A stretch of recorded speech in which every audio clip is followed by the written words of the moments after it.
and welcome to Levels Plus Whenever, episode 109, where I'm going to just react to my reaction from the Indie World Nintendo Direct Partner Showcase, because there was some really lofty things accomplished today, so I want to talk about it in a little bit more detail.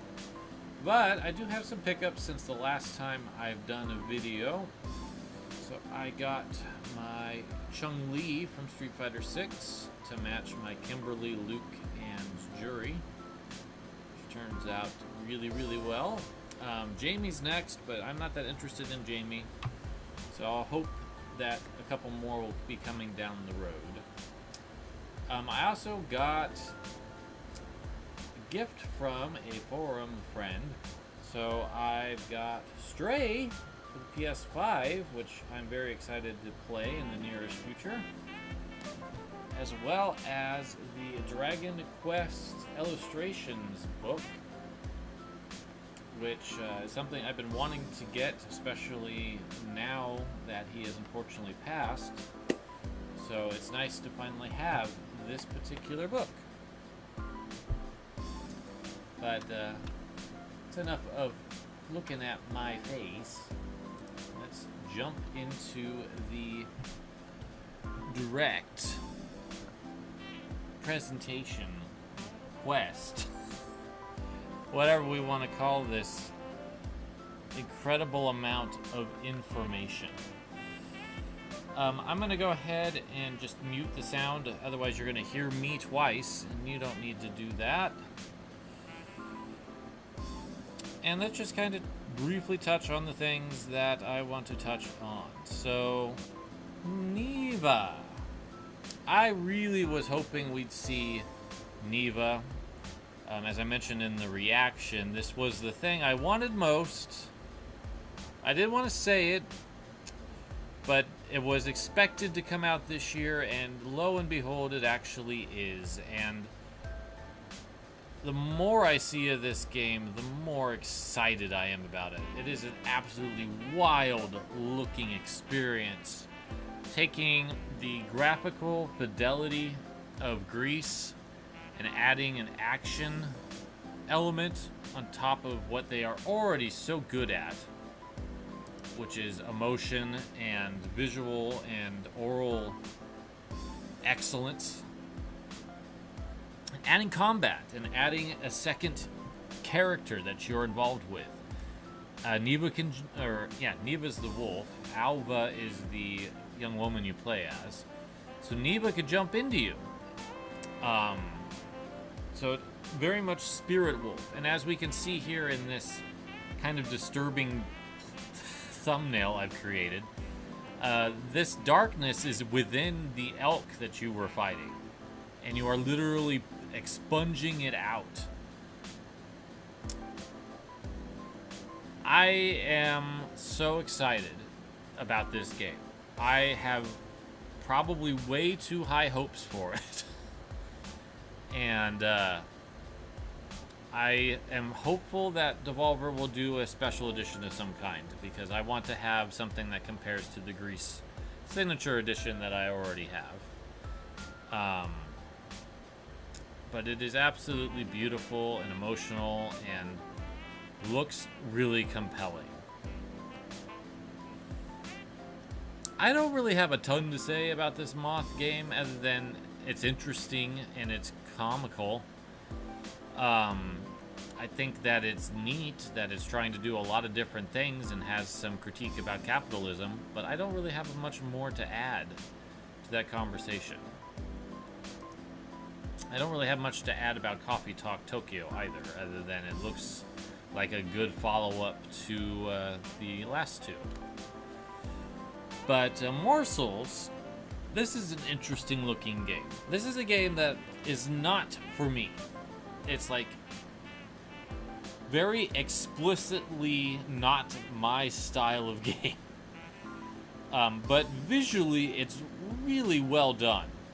And if the soundtrack is anything like what's in the trailer, I think it's going to be a really memorable game. But it's a roguelite. and I don't like most roguelites. The one that I do like is Hades, and even that game I put down after a few rounds. So, unfortunately, as cool as it is, I just want to give it a pop. It's just not a game for me. Date everything. This is such a cool idea.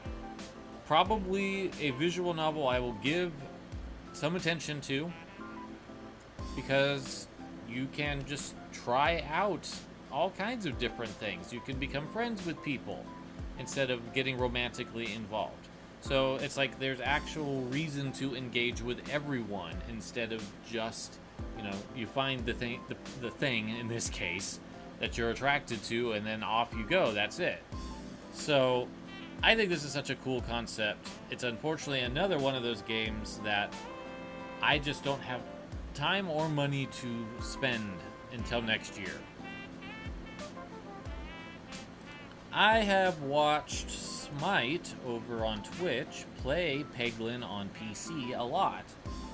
I see the appeal of this game, but it is definitely not something that I personally am going to probably pick up and play. So, as cool as it is, and it's a cool game, don't get me wrong, it's another roguelite. Just using Pachinko, I think is what it is. My brain just totally dumped the word as your main gameplay mechanic. But I think it's great that it's out on Switch now. And we had some very, very brief things run through after Peglin. We had On Your Tail, which I am very excited about. But again, another game I'm going to have to wait on. Metal Slug Tactics. I'm going to pause here because I didn't get a chance to really express what I was hinting at in the reaction. I think this game looks phenomenal. And when I first saw it, I was super stoked on it. But I watched people play the demo when it came out on Steam, and there's some odd movement and limitations that you have that I'm not sure are very well thought out. And I'm hoping that since the demo came out, that some of those concerns will be addressed. We don't really have a great timeline. It just says fall. But I am still interested in picking this up. I'm just feeling a little less excited because of mechanical things that I don't think make a lot of sense. Plucky Squire, another one that went by real fast, and this is one that looks better each time I look at it. I don't know if I want to get it on Switch. I think this is a PS5 game I'm going to pick up instead because I think it would look better. But I am very excited about this, and the physical is coming out next year. Yay! Even though the digital will be out next month. And then Indie World ended on Pizza Tower, which I threw a little blurb in here about doing some research and discovering that an apology was made. So I want to come into this with a little bit more of a positive reaction because I didn't have one in the original video. I think Pizza Tower looks really good and really fun, but it was kind of like when I saw Anton Blast, which is unfortunately going to be completely lost in the shuffle, I think, thanks to Pizza Tower coming to Switch. But I don't know if it's the style of platformer that I like. It's very rapid. It's got a very 90s cartoonish style that I grew out of.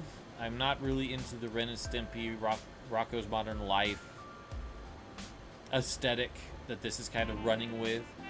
But it's a really cool looking game. I'm glad it's on Switch now. I think a lot of people are going to enjoy it. Moving into the partner showcase, Digital Eclipse is doing a Tetris anthology. What a great idea. What a wonderful idea that is. Apparently there's going to be 15 of them included in this collection. We know of 10. And I don't know if the brand new Time Warp is one of those 15. But we're getting a lot of Bulletproof Software's fascinating exploration of Tetris, because they were the ones that did a lot of the Japanese Tetris games, and not many of them actually got localized. So, not even shown in this is Hatris, which is a very different game, but it is by the Tetris creator. But this is just a really cool concept, and it's basically doing the museum thing. I don't know if this falls into the Digital Eclipse Gold or whatever they're calling their fancy pants editions, but it should, but it might not. But there's apparently 6 other titles that they didn't show, and we know that Nintendo's own titles aren't included in here. I think that was the big reason why Tetris is on the NES is coming. It would be quite a coup if they could get the Tengen Tetris on this thing. But there's a documentary, all kinds of documents and stuff. It's going to be a great collection for Tetris fans, especially who grew up with the series in the 80s and 90s. I don't like Tetris, but I applaud Tetris forever, because it's the type of game that deserves this sort of acclaim, for sure. Alright. I popped off on this. I've learned a little bit more about it, and I didn't really touch on it because I was still feeling the Capcom Fighting Collection 2 Suikoden Castlevania vibes, and briefly forgot that Tales of the Sky the First is getting remade and is getting published by Nihon Falcom themselves, and it looks great. This is one of the best looking Switch games I have seen, because this is probably also coming to PS5, I would suspect, but it looks good on Switch. And then it's over. That's all American viewers got. The Japanese Direct Partner Showcase went a lot more into it, and what I've learned, thanks to Lady Pelvic doing a nice little reaction to just this particular announcement, is that they're using the Exceed translation of the original Trails in the Sky for PSP or Vita, whatever that version came out on. But they're updating it. And does that mean Exceed's publishing this? I don't know.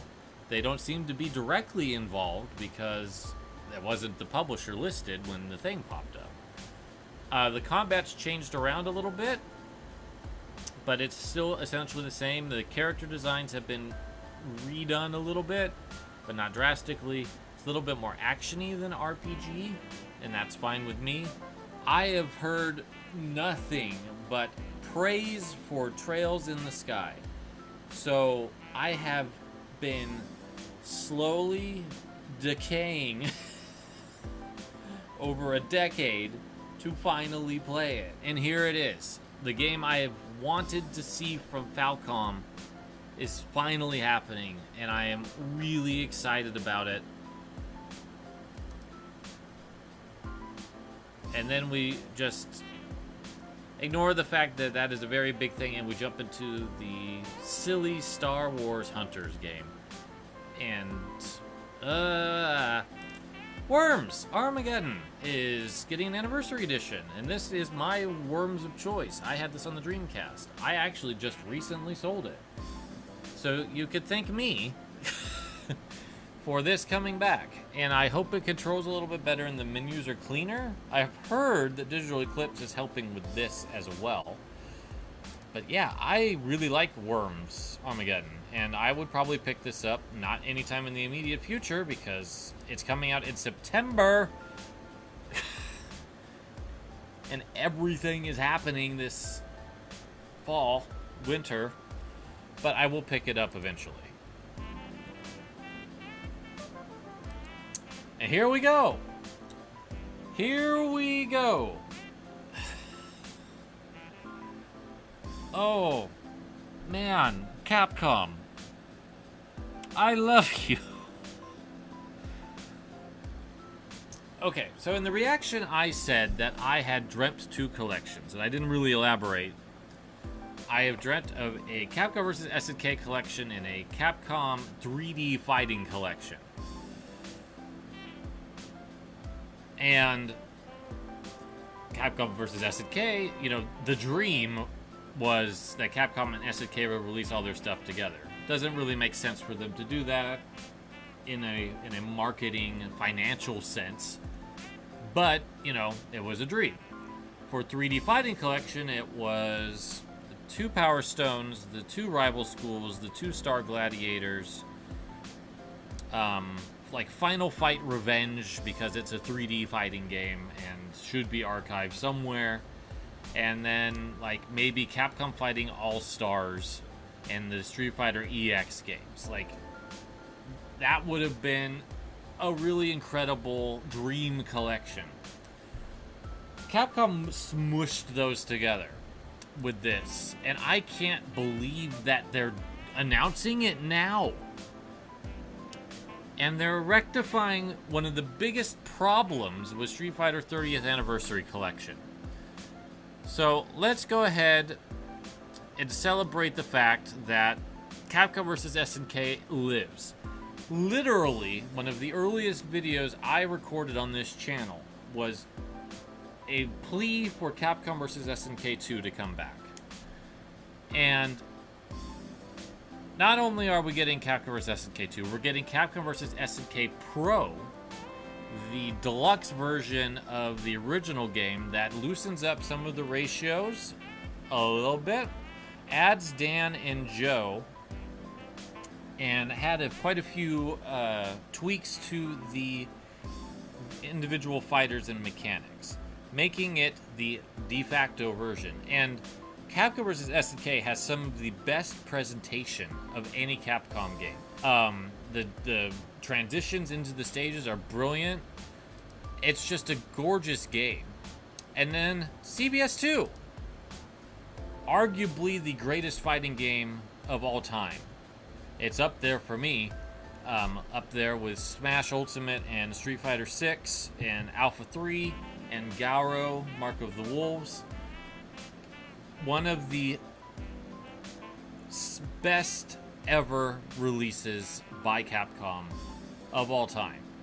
And here it is, just here, hanging out. And we get EO. We get to play as arcade or EO. The EO isms aren't there, or grooves, I guess, which, you know, that's fine. But the 6 standard ones are there, and you get to play either with roll canceling going into invincibility or not. That's basically the big difference between arcade and EO, is they patched that out. So if you want to play with invincible roll cancels, you can, if that's what you're used to. I'm used to EX or EO, so I will probably just play EO mode. But it's nice to have the option. And all of the characters are unlockable with just a toggle. You can get your God Rugal, or Ultimate Rugal as they call him here, and your Shin Akuma right off the get-go. Fantastic. This is alone. These 2 games being back on modern platforms. Dream material. Cannot express that enough. But they were done. Capcom was just getting started. Because we've also got Project Justice, the second Rival Schools game that came out on Dreamcast. Let me get to a slightly more interesting shot. There we go. And arcades. This is the arcade version. but we're getting the side edit characters that the Dreamcast version had as unlockables, plus you can play as the bosses. Incredible. There's so much extra stuff in Project Justice that you will have access to. It's basically like you're getting the Dreamcast game. I'm so thankful that Naomi emulation was worked out through Marvel vs. Capcom 2. Otherwise, the majority of this collection wouldn't exist. And that was what my concern was with having these collections, was would the door be kicked open to actually get beyond the CPS boards? And Marvel vs. Capcom 2 being in that collection opened the door for this one to exist. I love this game. This is another fantastic fighting game. Poor Capcom Fighting Evolution.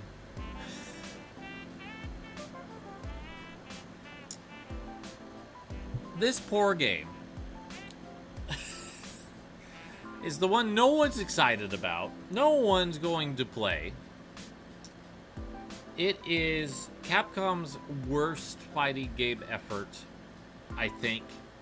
I can say definitively that killed the fighting game division until Street Fighter 4.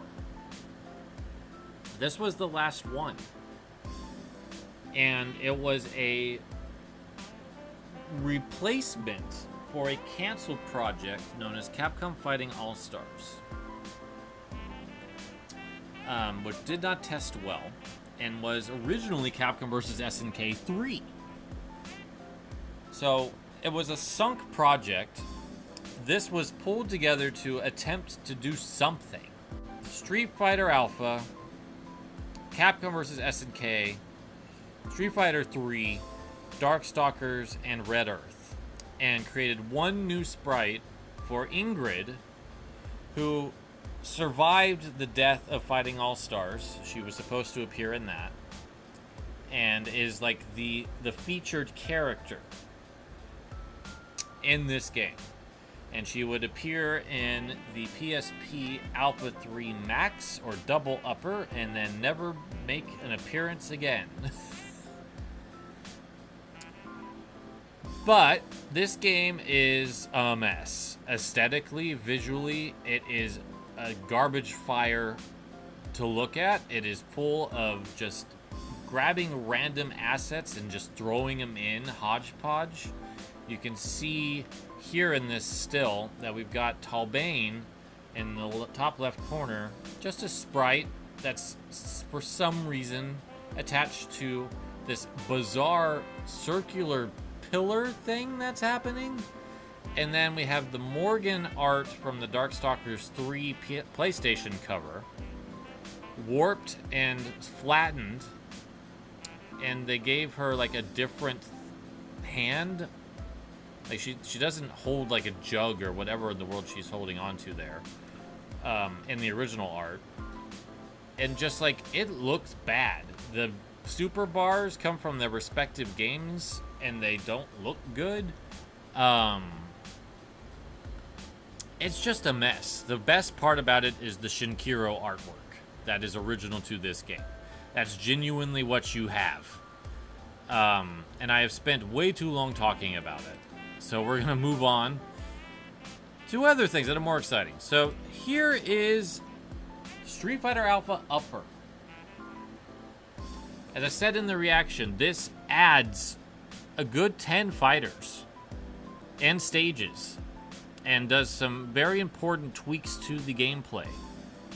But outside of serving as the base of the home ports, so the PlayStation, Saturn, and Dreamcast games used Upper as their base. It was not included on Street Fighter 30th Anniversary Collection. They used the original Alpha 3, which I never fully understood because it got 10-ish more characters. And is what people are probably more familiar with unless you are just a hardcore arcade-only Alpha 3 player. So this is great. it's wonderful to have the version that should have been, in my opinion, on 30th Anniversary Collection, at least alongside Alpha 3 regular. But this is not Max, this is not double upper. We're not getting Eagle, Yoon, Maki, or Ingrid. They're going to be stuck on the GBA and the PSP, Ingrid PSP only. But this is still good. This is a great addition to this collection. It makes me kind of wish that we got Alpha 2 Gold, just to spill in and make it a nice even 9. But I can't complain, because as we are going to continue, we get Plasma Sword. This is the Dreamcast version of this game. The second in the Star Gladiator series, and while probably the least exciting of the 3D fighters Capcom put out, still worth including. It's a very unique and experimental series for Capcom, learning how to do 3D fighting.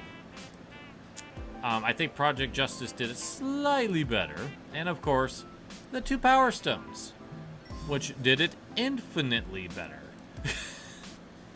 Power Stone 1 and 2 are both excellent games in their own right, although they do approach the game play a little bit differently. Power Stone 1 is a one-on-one fighter. You really utilize the environments. There's a lot of different stages. 2 is more of a arena brawler. Excellent, but different. And it's 4-player. And it's online 4-player. So it's a really good addition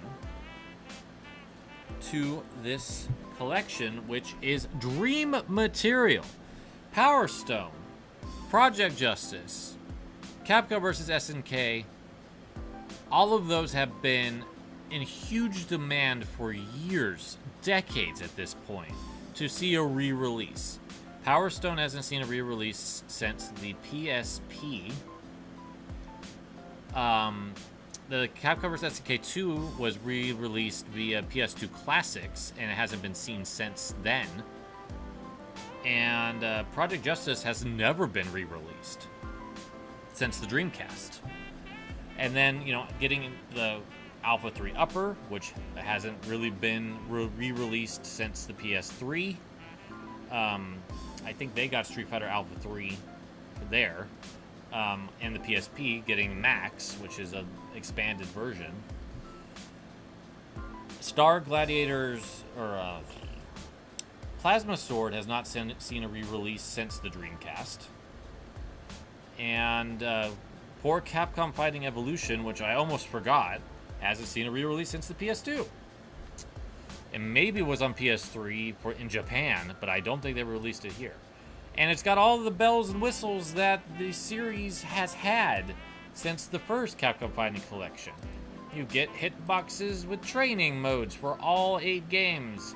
You get online play for all 8 games. You get a detailed art gallery. You get music for all of the games. You get EX settings. You get filters. You get marquee cards. You get it all. And I love the fact that this collection uses the CBS 2 in it. That makes me so happy. These games are back.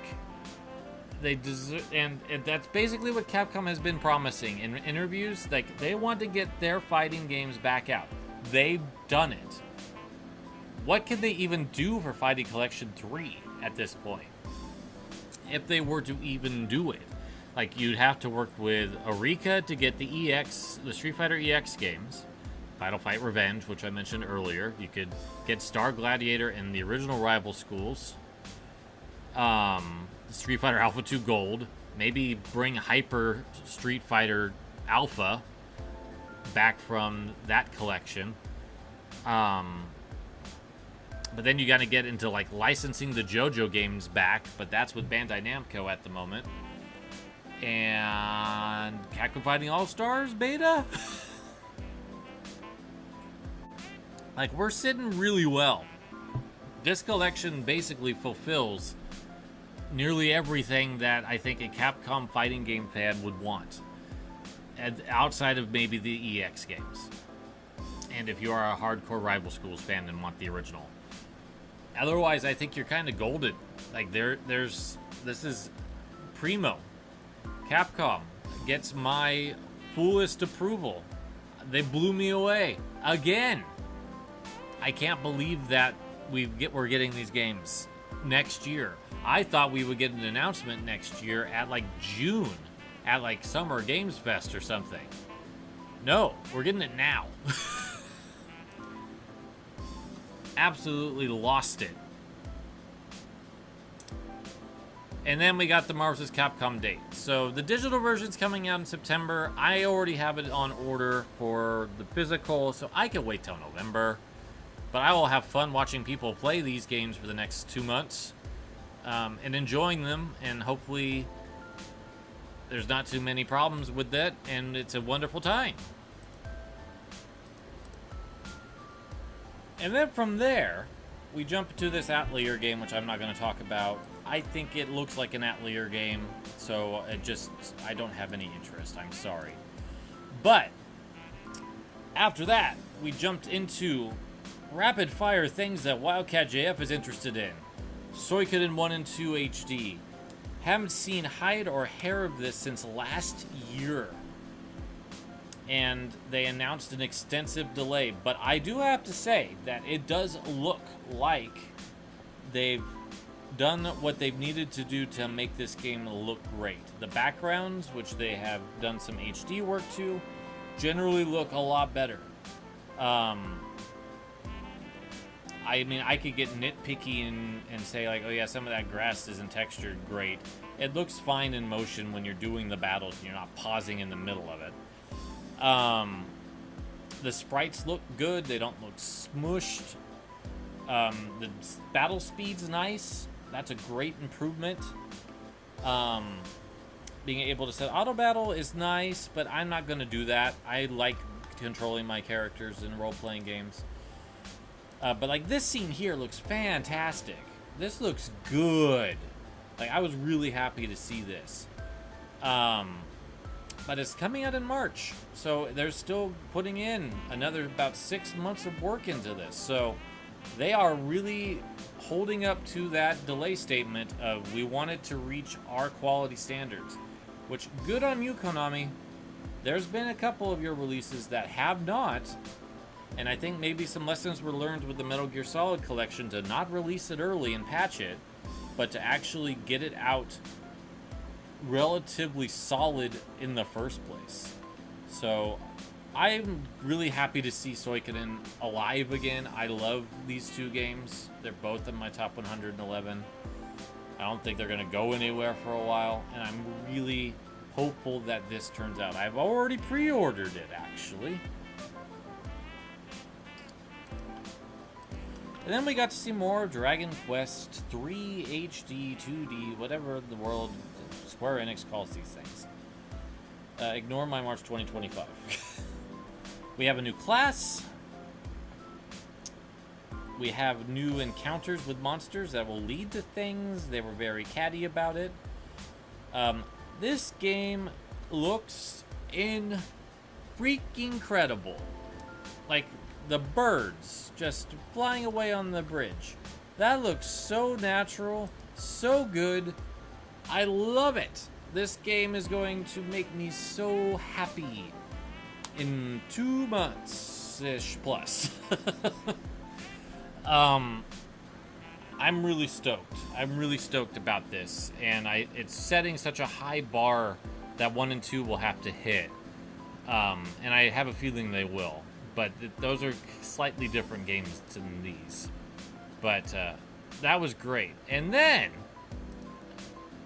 this Konami sandwich with a little Square Enix on the inside. The DS Castlevania games.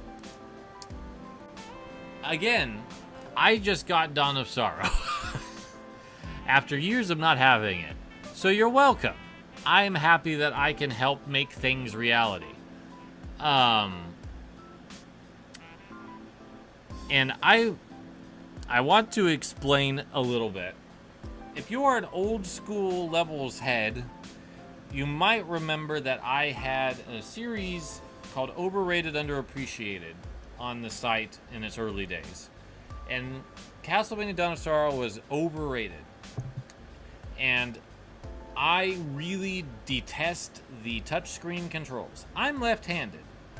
So having to put my hand over a screen to write something and I can't see what I'm doing very well because my hand's in the way, get just a little bit off, and then have to drop the stylus, grab the left, like the control pad, and like probably take damage because most of the things you do in Castlevania Dawn of Sorrow require you to be somewhat near a boss to fight it.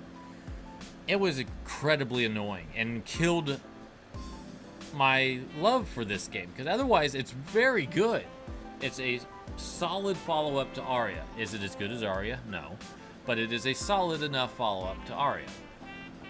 But the touchscreen ruined it for me, and I have a chip on my shoulder about it that I have carried for about 15 years or so. So the fact that M2 was kind enough to provide multiple options for those glyphs, so you can either hold a button and use your pad to kind of mimic the touchscreen, or you can QTE it and hit buttons. That is the quality of life that I am so thrilled about, and I just cannot thank him to enough. I'll actually get back into Dawn of Sorrow on this, because it's out now. I'm not buying it immediately, but I'll be buying it soon. And be able to play this without getting annoyed. I'm going to keep the DS version of Dawn of Sorrow. I want to keep all the Castlevanias that I have. I love this series. This is a good game, and I'm working on getting over my gripe with it, but this is going to help a lot. But it's not just Dawn on here. We also get Portrait of Ruin, which is still my favorite of the DS games. I love Jonathan and Charlotte, especially Charlotte. I think she is one of the most fun protagonists to control in a Castlevania game. This is a very silly, goofy, but delightful romp. And then Order of Ecclesia. I think this is the one that generally people think is the best of the DS ones. They're not wrong. I have a preference for Portrait because I like the way that Charlotte plays a little bit more than how Shanoa plays, which is very Soma, let's be real. And it's the hardest of probably all of the Igavanias, and really requires you to use elements to do damage to bosses. But it's also extremely good. These are 3 extremely good games that have deserved a revival because they came out almost 15 years ago or over. I think Order of Ecclesia was 2008. Portrait was like 2006, and Dawn was 2005. So yeah, we're getting near 20 years for Dawn. These are all great. Plus, we're getting a surprise. So, the very bad Haunted Castle from the arcade, which has a hamster release, was also included in Konami Arcade Collection, is being included. But this is the main event right here. M2, creators of Castlevania: The Adventure Rebirth, have created a sequel called Haunted Castle Revisited. So they have taken Haunted Castle and they've M2'd it. They have made it a better game. And I have read people's opinions on it. And yes, even people who like Haunted Castle feel this is a better game. So I will be playing this pretty soon after buying it, because I want to play a better Haunted Castle. And I want to see what a better Haunted Castle looks like. And it's like, the fact that you actually have lives, for one, is huge, because you don't in Haunted Castle. So this was like a great moment for me personally. Like, You can have almost all the Castlevanias on one system. If you have a PS4 or 5, you can have all the Castlevanias that matter. Thanks to Requiem, the ho-hum port of Symphony of the Night and Rondo of Blood that Sony has got exclusivity on, and I will forever spite them for it. Anyway, I'm not going to talk about Civ because I don't have a whole lot more to add. I will talk briefly a bit more about Tales of Graces, which I have played probably 10 to 12 hours of on the PS3. I don't have it anymore. I think it's a great game, as I was saying. I just fell off it for whatever reason, but I would like to try it again. The combat is really good. The story is fine, and the character designs are pretty decent to good. And this remaster looks like a lot better than Symphonia. And I will get on my high horse one last time. They really messed up with the Symphonia remaster. They should have put in more time and effort and not used the PS2 as a base, but actually went back to the GameCube. They should have done the GameCube 60 frames per second, made the visuals pop more there. That's the one that people want.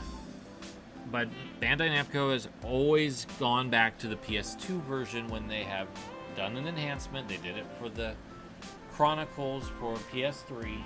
They did it again for Remastered. It was a mistake both times. Yeah, Bobby agrees with me. She's a big Tales of fan. Aren't you? No beans. So, I look at Tales of Vespera and Tales of Graces, and they both look so much better than Symphonia that it hurts, because Symphonia is the one that I like a lot. So that's coming out early next year. That's exciting news. I popped off really hard on Yakuza, probably more than I even expected to, because Sega and the team that works on Yakuza have like this big beef with Nintendo about Yakuza. They have the devs, not Sega as a whole, but the devs of Yakuza have called Nintendo's system inappropriate for the adult themes of Yakuza. And they give it as a kiddie system. We are not in the goddamn 1990s console wars bullcrap era anymore. Let it go. That's why I popped off, because Sega is letting that go after 15 something years of saying Yakuza's not a good fit for Nintendo's console because it's aimed for children. Screw off with that noise. Bring all of your stuff over here. Do this more. We only got an announcement for the first game remake on the Switch, but if this sells well, I imagine we'll get more. And, you know, with the Switch 2 or whatever they're going to call it, very soon, I think we're going to probably see that's great see more Yakuza games and the Like a Dragon titles come to whatever this next Switch is. But yeah, I wanted to at least explain why I popped off. I don't know if I'm going to pick this up. The timing's not good. I'm already having to think about the fact that Neva's landing in October. I'm buying it digitally and physically. I'm going to support the hell out of Namada Studio as much as I possibly can. So, I might have to cut something else that I've got on pre-order that I'm just not as hype about, because I need Neva. I need it in my life. But yeah, that's my expanded reaction, post-reaction. So yeah, that is my post-reaction. I am still awestruck that this game is alive and coming back